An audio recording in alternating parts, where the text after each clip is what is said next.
മൂന്നാളുകൾ, ഒരു light house, പിന്നെ ഒരു സൂചന പോലുമില്ലാത്ത അപ്രത്യക്ഷമാകൽ. 1900 ഡിസംബർ. സ്കോട്ട്ലൻഡിൻ്റെ വടക്കുപടിഞ്ഞാറൻ തീരത്ത് അറ്റ്ലാന്റിക് സമുദ്രത്തിനിടയിൽ സ്ഥിതി ചെയ്യുന്ന ഒറ്റപ്പെട്ട ദ്വീപുകൾ ഫ്ലാനൻ ഐസ്ലസ്. അവിടെയുള്ള ലൈറ്റ് ഹൗസിൽ ജോലി ചെയ്തിരുന്ന 3 ജീവനക്കാർ ഒരു ദിവസം ഒരു അടയാളവും പോലും ബാക്കി വയ്ക്കാതെ അപ്രത്യക്ഷരായി.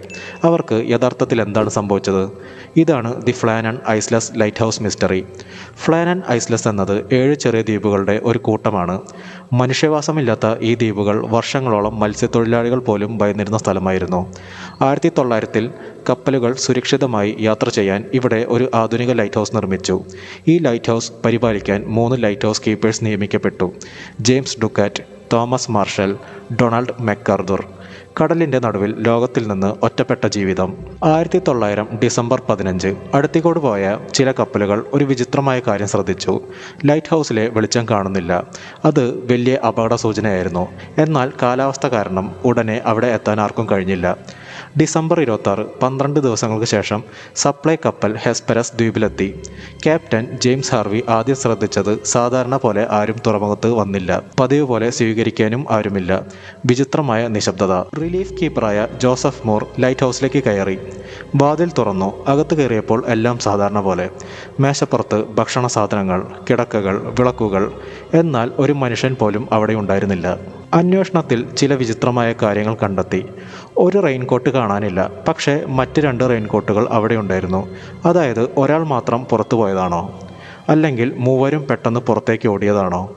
അതിനൊപ്പം ലൈറ്റ് ഹൗസിലെ ഘടികാരം നിർത്തിയ നിലയിലായിരുന്നു. പുറത്തു നടത്തിയ അന്വേഷണത്തിൽ പടിഞ്ഞാറൻ ഭാഗത്ത് ലാൻഡിംഗ് പ്ലാറ്റ്ഫോമിൽ വലിയ നാശനഷ്ടങ്ങൾ കണ്ടു. കയറുകൾ പൊട്ടിയിരുന്നു. ഒരു വലിയ മരത്തിൻ്റെ പെട്ടി കടലിലേക്ക് വലിച്ചിഴച്ചതുപോലെയുള്ള അടയാളങ്ങൾ. പാറകൾക്ക് മുകളിലൂടെ കടൽ വെള്ളം അടിച്ചുകയറിയ പാടുകൾ. ഇവയെല്ലാം വലിയ തിരമാലകൾ വന്നതിൻ്റെ സൂചനകളായിരുന്നു. ഈ സംഭവത്തിന് പല വിശദീകരണങ്ങളും മുന്നോട്ട് വന്നു. ഏറ്റവും വിശ്വസിക്കപ്പെടുന്ന തിയറി ഒരു ഭീമൻ തിരമാല ലൈറ്റ് ഹൗസിൻ്റെ സമീപം അടിച്ചുകയറി എന്നാണ്. ഒരാൾ ഉപകരണങ്ങൾ സംരക്ഷിക്കാൻ പുറത്തുപോയി. മറ്റ് 2 പേർ സഹായിക്കാൻ പിന്നാലെ പോയി. പിന്നീട് ഒരു വലിയ തിരമാല 3 പേരെയും കടലിലേക്ക് വലിച്ചഴച്ചു. മറ്റ് ചിലർ പറയുന്നത് കൊടുങ്കാറ്റ്, അപകടം അല്ലെങ്കിൽ ഇന്നും അറിയാത്ത മറ്റെന്തെങ്കിലും സംഭവിച്ചിരിക്കാമെന്നാണ്. കാലക്രമേണ ഈ സംഭവത്തെ ചുറ്റിപ്പറ്റി നിരവധി കഥകൾ പ്രചരിച്ചു. ചിലർ അമാനുഷികമായ ശക്തികളെക്കുറിച്ച് പറഞ്ഞു. ചിലർ അപരിചിതമായ ജീവികളെക്കുറിച്ച് പറഞ്ഞു. പക്ഷേ ഇവയെ പിന്തുണയ്ക്കുന്ന വിശ്വസനീയമായ തെളിവുകളൊന്നും ഇന്നുവരെ കണ്ടെത്താനായിട്ടില്ല. ഇന്ന് ചരിത്രകാരന്മാരും സമുദ്ര ഗവേഷകന്മാരും കൂടുതലായി അംഗീകരിക്കുന്ന വിശദീകരണം അസാധാരണ വലിപ്പമുള്ള തിരമാലകളാണ്. അറ്റ്ലാന്റിക് സമുദ്രത്തിൽ ഇത്തരം തിരമാലകൾ ഉണ്ടാകാമെന്ന് പിന്നീട് ശാസ്ത്രീയമായി തെളിയിക്കപ്പെട്ടു.